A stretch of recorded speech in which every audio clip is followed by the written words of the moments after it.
Shalom, everybody, and welcome to Israel Beyond the News, to our renewed podcast together with India Naftali. And, I want to unpack. There are a lot of things to unpack. First of all, life in Israel under the shadow of the war. To me, it sounds just crazy. There are so many protests happening, so much division. And, a lot of people, including myself, can't wrap their minds around how come we have so much division if only less than 2 years ago our enemies tried to destroy us. Right. And now we're, trying to destroy ourselves. This is just insane. With that being said, I want to talk about the Israeli deep state. Ooh. That's a term that traveled from America to Israel, and many people don't associate deep state with Israel. And don't exactly know what it is. Exactly. So I do think that it's going to be a very interesting one. Also, there is this new old-ish lie that people are pushing that this is the end of Israel. Israel on the verge of collapse, and there is this interesting article that we're going to talk about. But first of all, you immigrated, you made Aliyah to Israel about 5 years ago, right? Right. So what life, because you had your whole life in America, very different reality than, in the state of Georgia than here in the state of Israel. But what's your perspective on this? What is your life looking like under the shadow of the war? Because, we're talking about ballistic missiles, rocket sirens. This is not a walk in the park. This is not picking ice cream in a grocery store. This is a life-threatening reality. So how do you make up your life here? Originally, I'm from the state of Georgia in America, and we definitely don't get bomb sirens there. But this week alone, we've probably been to the bomb shelter about 5 times because of the missile attacks from the Houthis in Yemen. But despite that, life goes on. People continue with life. And, I could be in the bomb shelter 1 minute, and then an hour later, I could be meeting someone for coffee. And a lot of people don't get that. They think it's weird. They think, oh, maybe this is just a performance. Maybe this is not real, but it's very real. And it's this weird dual reality where we're expected to continue as if nothing happened. And me personally, I tell myself, I feel I'm not okay. I'm not okay. But everyone else around me looks like they're just fine. But when I really talk to people and they open up to me, I find out that they're also not okay. They're just holding it together because they have to.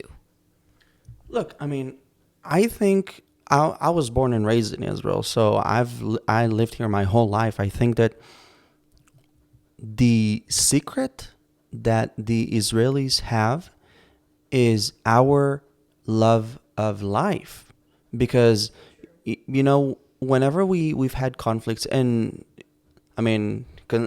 also when we had COVID, people just couldn't wait to resume with their livelihood.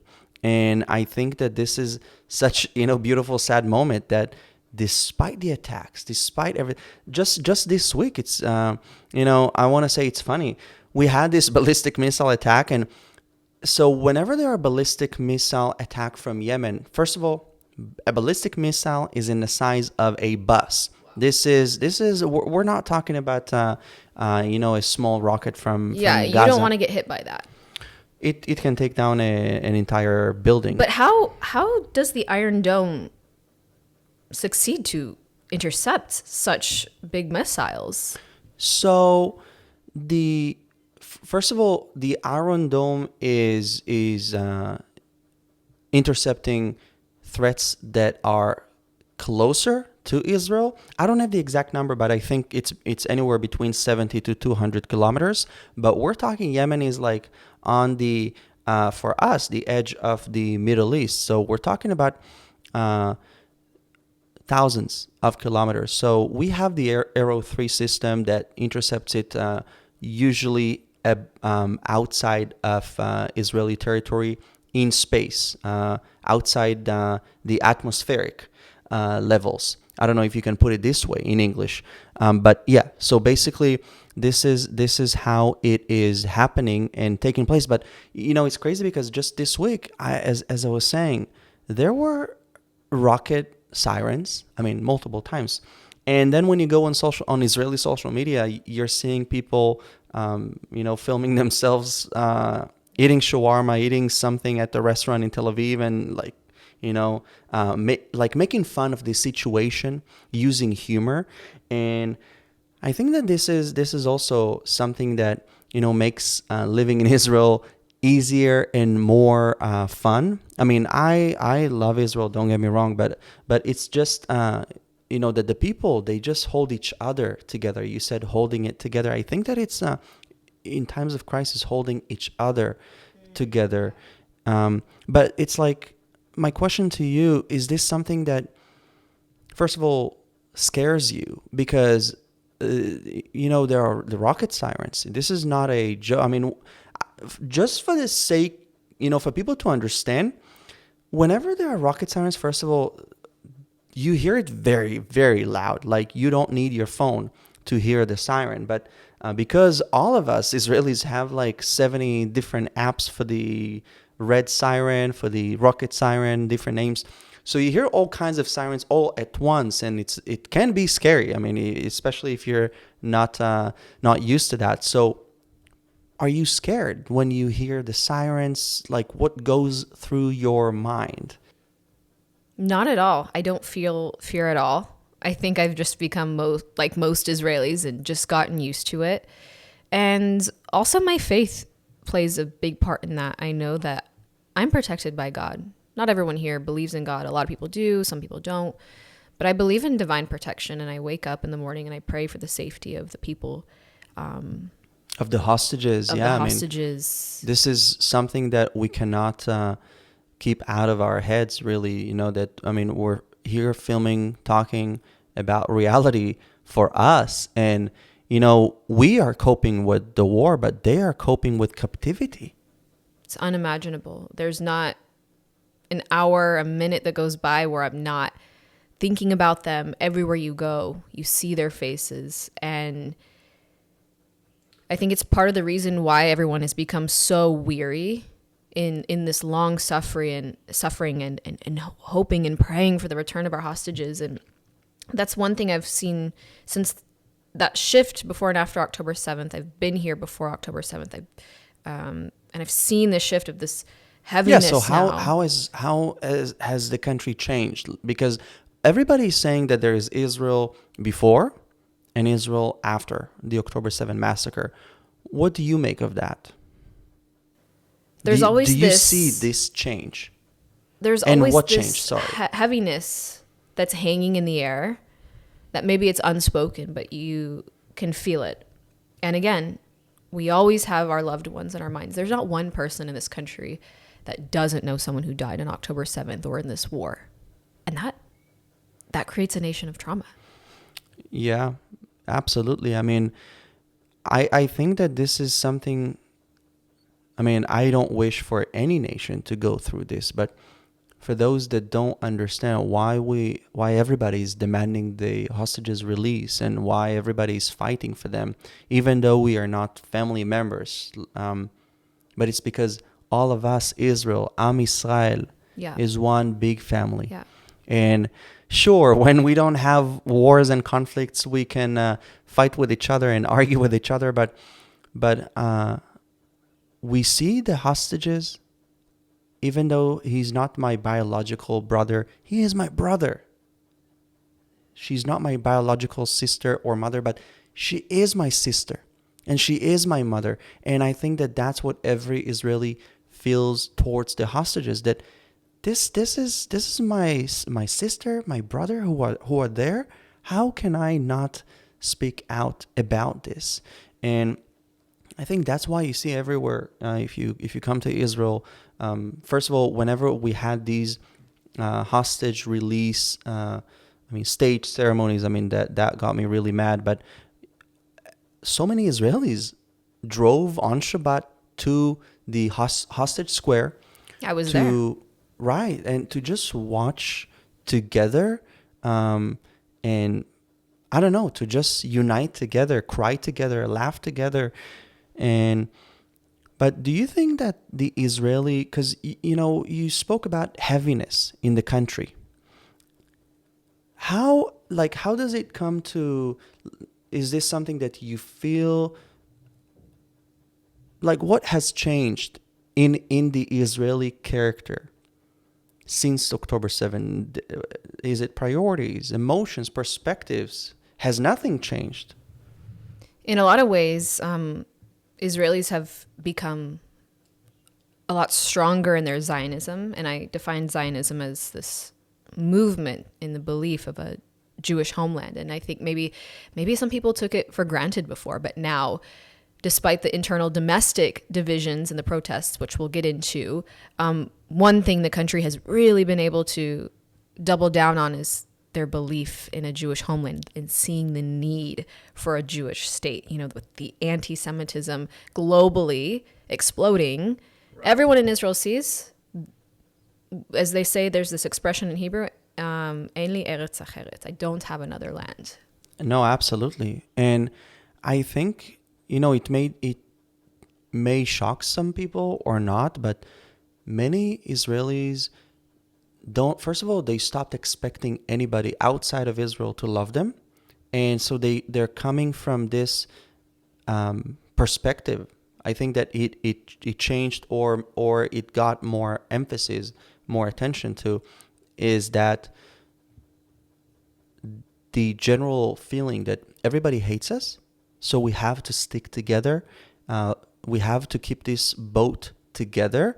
But then it contradicts when you see all the protests, which I do want to talk about. But it's just like, it's so beautiful what you said, that 1 minute we can be in the bomb shelter, and then the next minute it's just like you see this as a quick delay in your day, in your plans. It's like, yeah, I have this rocket siren, but I'm heading from here to coffee date with my friend, or to the beach. I mean, now we're, days in Israel are getting warmer and warmer, so we're getting ready for that. But this is a crazy dissonance. Like, you can wake up in the morning to rocket sirens and then just go about your day. Because I heard, would you agree with this statement, that if rocket attacks were to happen in the US, you would see everybody packing their stuff, entering their vehicles and leaving. Yes. I don't know where, but leaving. Absolutely. And we are going to talk about that also in this article that I want to mention to you. It talks about Israeli leaving the country, and yes, Israelis have left the country, but we are going to dig deeper into that. But before we continue, I just want to encourage you guys, if you want to support local businesses that have been hurt as a result of the war, the BDS movement that is trying to work tirelessly to defeat Israel economically, I invite you to visit theisraelstore.com. Take a stand for Israel, shop Israel, and bless Israel. You'll get these amazing products that I think are an amazing way to show your support for Israel. So, India, shifting to politics and protests. This is actually, I really want to talk about that, but can you just give a quick, basic overview of what's the protests? What's that all about? I think you'd be the one to answer that a bit better, actually. Well, I think so. I'm kidding. No, I think that there's really a lot to unpack here, because first of all, there are right now protests not just for the release of the hostages, but there are protests against the government, and we've seen the protests before October 7, and many believed that in a sense the enemy saw this division amongst us, and that's when they decided to attack. They said a kingdom divided against itself will fall. Exactly. I always tell Israelis, I don't care if it sounds like a cliche, but I don't care who you voted for.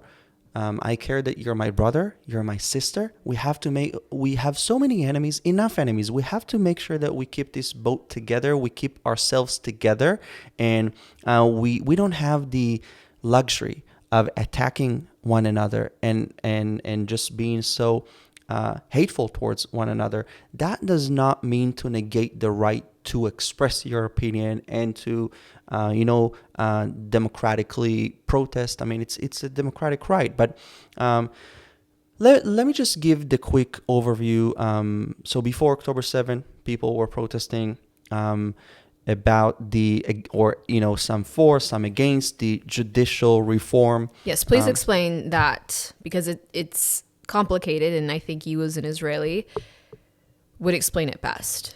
Right. So because it's more of a domestic issue that is less known outside of the country. Right. I mean, this is a whole, I mean, there were, hours upon hours of podcasts and I mean, reports made about that. But like in short, I would say that the Israeli government saw imbalance in the judicial system. I mean, we have three authorities. You have the legislator, the government, and the judicial system. So maybe there are more formal names to say that, but I'm translating freely from Hebrew. But basically, they wanted to restore that balance, but some Israelis saw that as the opposite of restoring balance, but creating imbalance. Anyways, now we're seeing protests because the Prime Minister Benjamin Netanyahu fired the head of the Shin Bet. Correct. Onen Bar. And I mean, to explain what the Shin Bet is first of all, they are kind of like the Israeli FBI. They are the intelligence security agency of Israel, tasked with counterterrorism, preventing terror attacks, making sure that something like October 7 does not happen. I mean, that obviously together with the army. But anyways, in Israel, the prime minister appoints the head of the Shin Bet.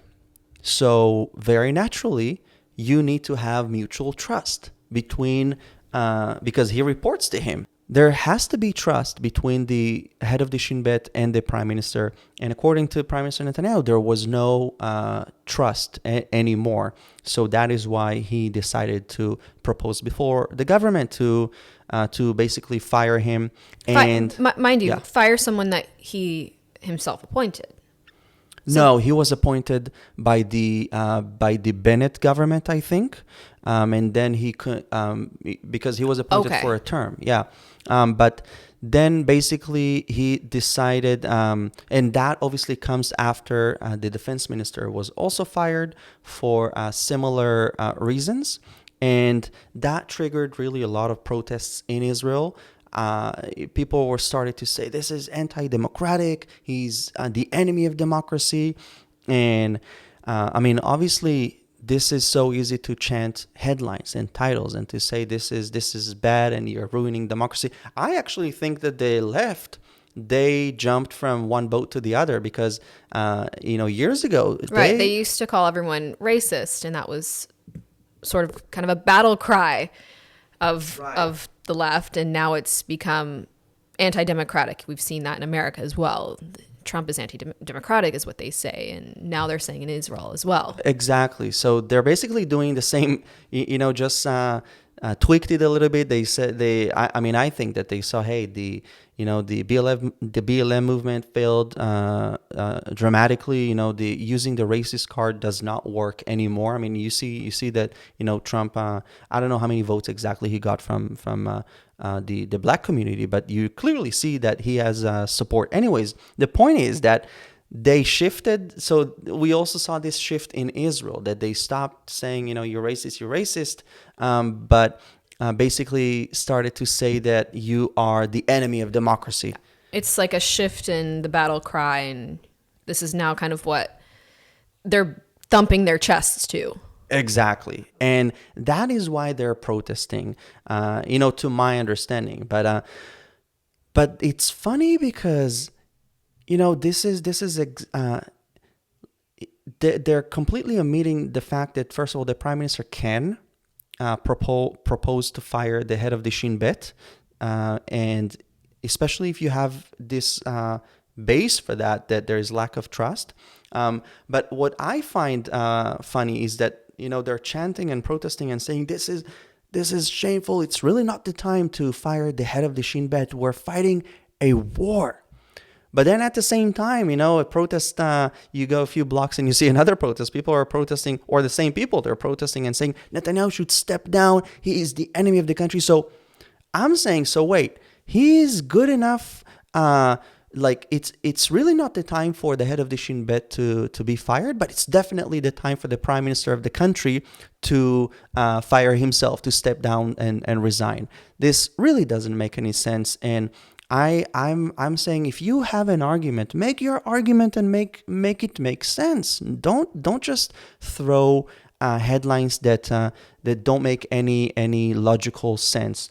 But that leads to also the deep state in Israel. Basically, first of all, can you pull the definition of deep state for people that don't know what we're talking about? Okay, so I think at least among conservatives, the consensus of what the deep state is an informal network of unelected government officials, intelligence agencies.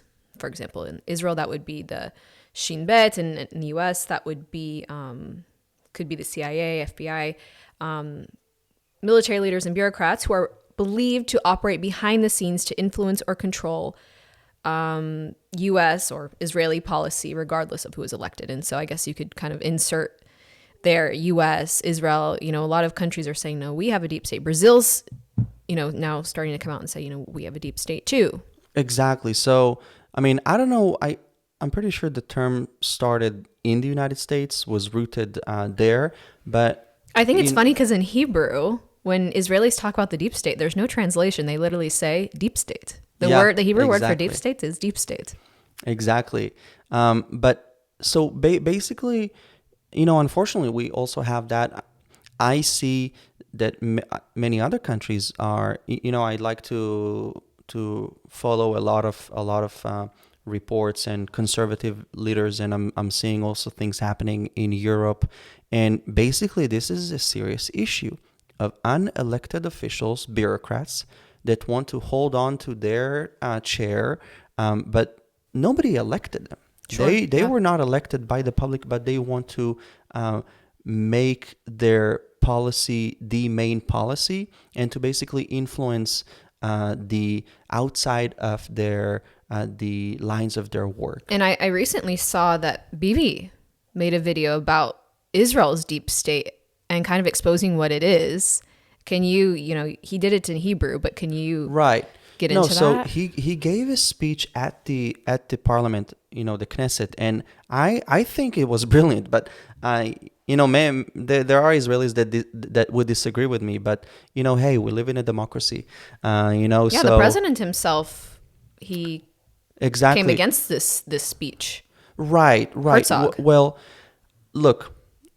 And again, I think that this is twisting the facts to serve a political agenda, because they decided that because Netanyahu came out against the deep state, they decided that Netanyahu is coming against all the public servants in the country, like people that work in the public sector. And Netanyahu gave a few days later a speech at the Knesset saying that no, I do not refer to the trustworthy, the hardworking people at the public sector. The government offices and all that. I'm talking about a small minority of bureaucrats that go outside their line of work. They want to influence instead of the elected officials, basically.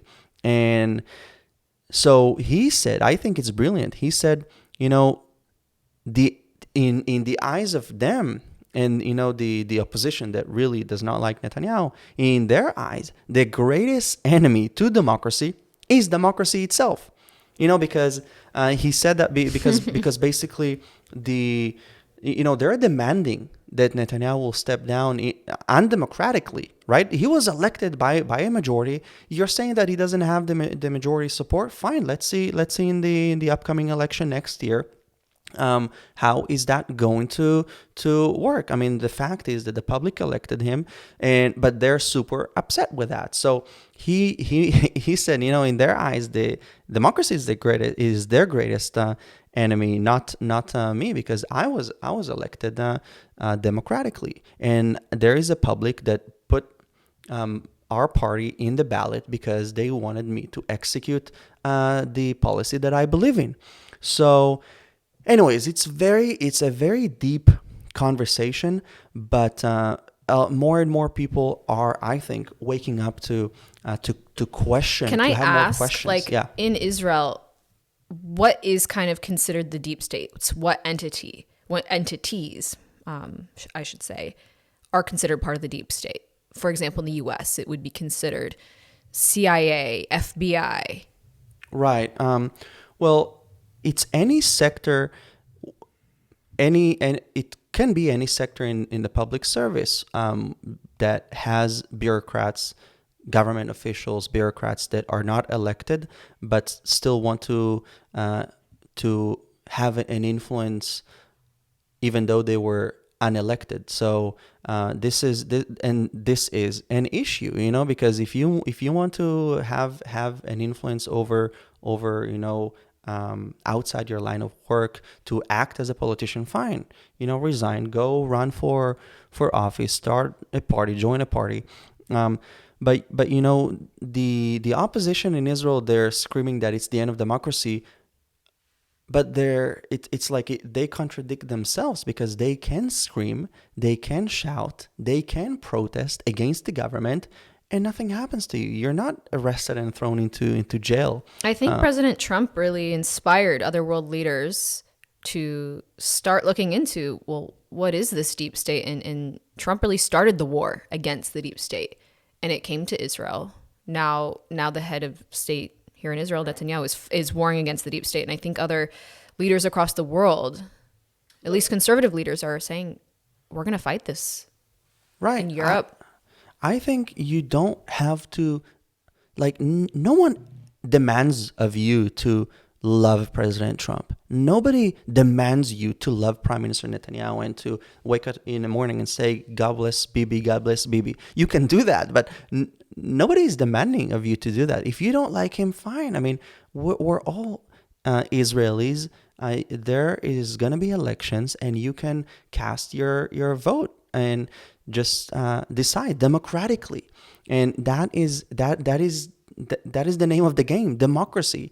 But I think it's we're also seeing it in the United States. I mean, many people claim that the mainstream media, I don't want to go deep into that, but the mainstream media has become a political party, because, and how surprising, they're not a conservative political party.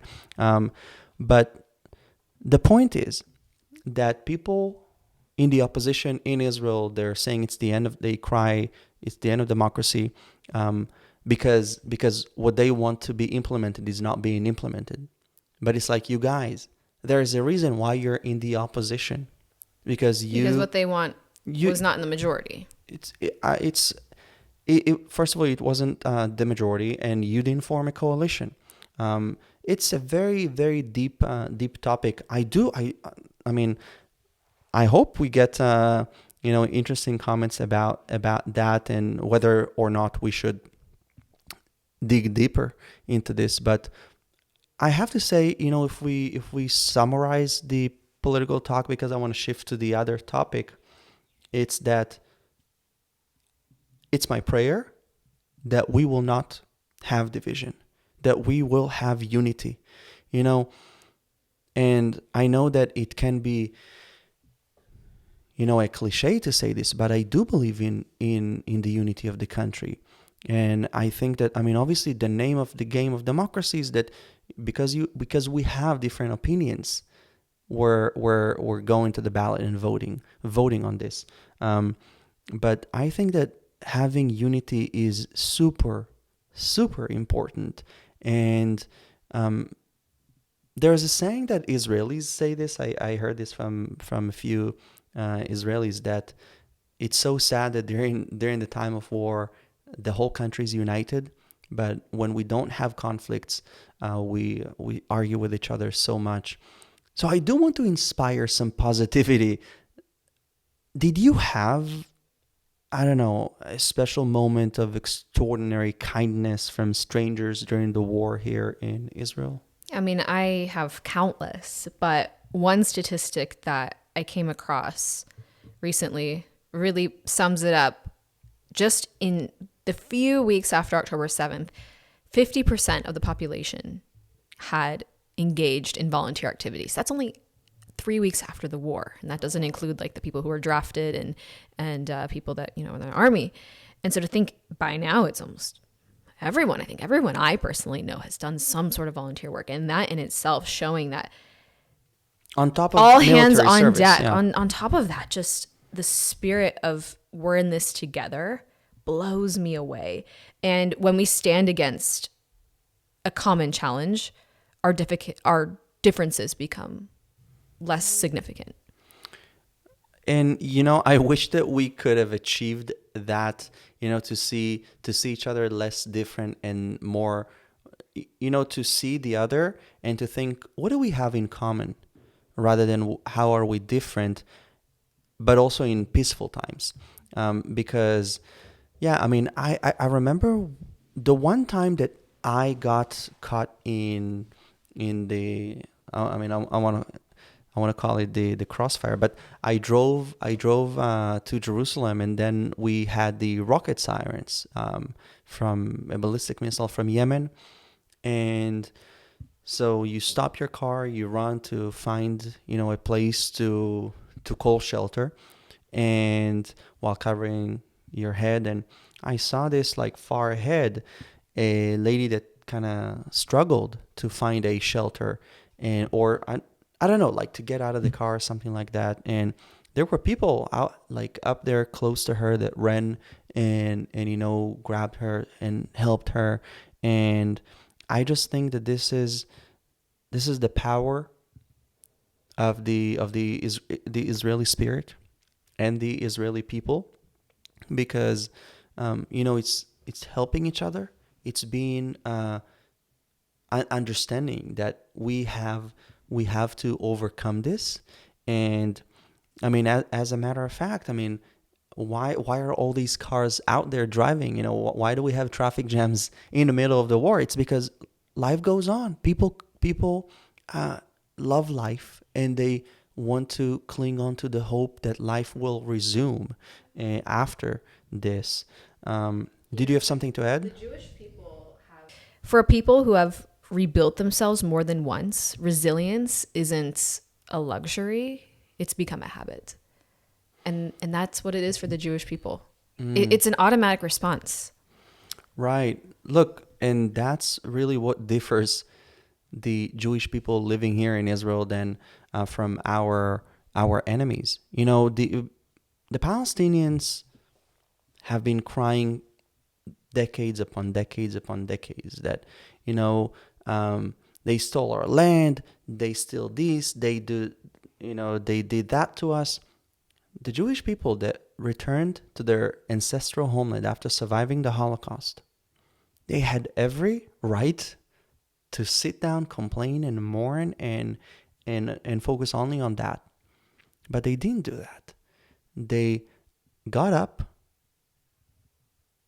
and built this country. They built the future because they focused on a vision, on building a future for the Jewish people to ensure that another Holocaust will not happen. And in memory of those perished in the Holocaust, they worked in the land, cleared it, the swamps, the diseases that were and dealt we can with. mention so much of this land was uninhabitable. Of the land that is currently called the State of Israel, so much of it was uninhabitable. As far as I know, Tel Aviv was swamp until these Holocaust survivors came and cleared out the swamps, cleared out the air. A lot of these places were uninhabitable. People were not in these places. Am I correct?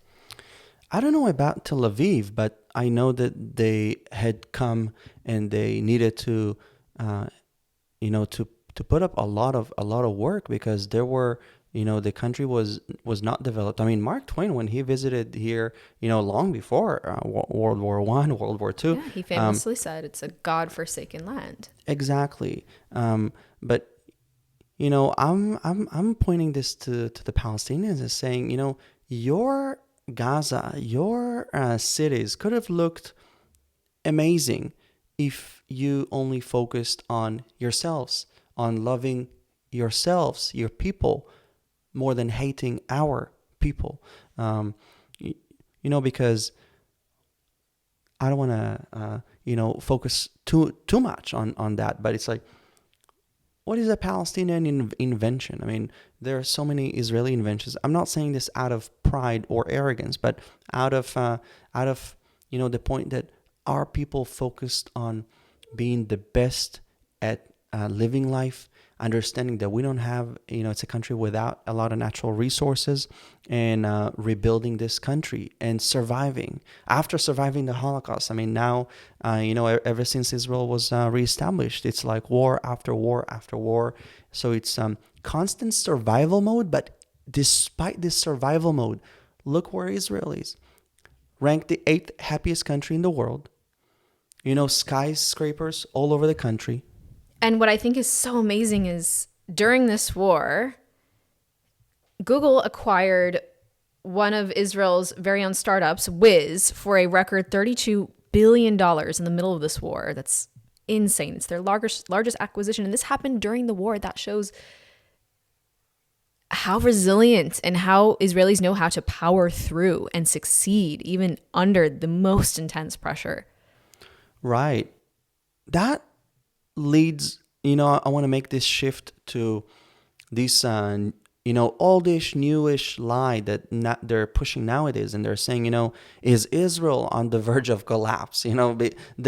So do you have some details about this article? Because we talked about it the other day when we went on one of our night walks. And I think they mentioned in the article, I mean, no, it's okay. You don't have to if it's not really Yeah, I have it pulled accessible. up here. There was this article going around on X. Written by you said a Lebanese journalist, writer, I don't know, and basically he was giving out all these points to establish this reality that he created, that Israelis are that there is not going to be that Israel is not going to exist for too long. But what's interesting is that I mean, he said that Israelis keep on leaving the country, and it is a fact that Israelis have left the country since the beginning of the war. 83,000 Israelis have left the country, but it is important to remember that 23,000 of them have returned. I saw this. I made a quick research, and I found on the Institute for Jewish Policy Research that they said 6% of Israelis live abroad, which is, about 650,000 Israelis, including their born children abroad. So they're using these statistics to say that this is the end of Israel. Israelis are just leaving the the country nonstop. For comparison, 10% of British people don't live in Britain.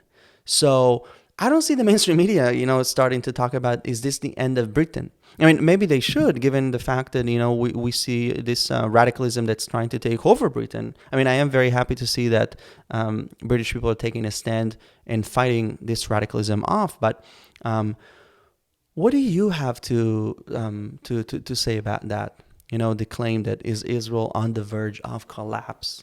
This article that you mentioned. You can make that accusation about any country at war. For example, with Ukraine, and I understand these are two different wars on two different grounds, but just for some perspective, around 14% of Ukrainians left since Russia invaded. But since October 7th, despite being around 200,000 displaced within the country, at least in 2023, there were 200,000 or more Israelis internally displaced. Only 0.1% of the country fled. 0.1. Right. I mean, it's really not comparable. But it does give an idea. I mean, I also wrote it here. 6 million people left Ukraine since 2022, when the Russians invaded the country. But they're also saying this accusation that well, one of the pillars to explain why is Israel collapsing is they're saying that the Israeli economy is not doing well. And I mean, they're mixing truth with lies, because yes, it's true, people left the country, right? Does it mean that everybody left the country? No. Sure, it's true, a country that is at war is probably not doing. They're going to have economic hardship. For example, Lebanon was just stabilizing their economy when this war started. They were actually expected to have a little bit of even tiny bit of growth until the war hit, and their economy collapsed. Israel's GDP, despite it being small last year, the growth being small, it was 1% growth, less than usual, but there was growth.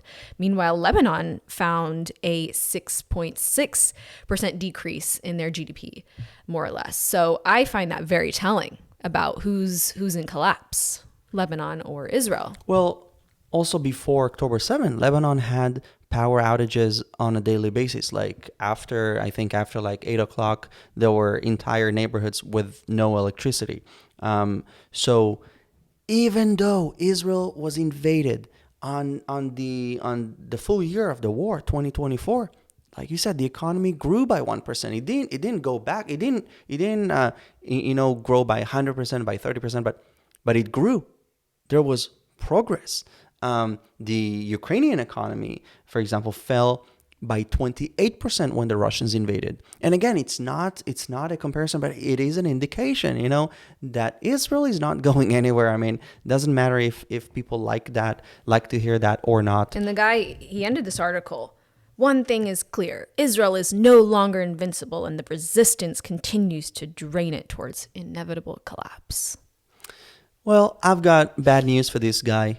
We are not going anywhere. I know how much our enemies want to see our destruction, but we have a God that is bigger than all of our enemies. I think that this is what our enemies keep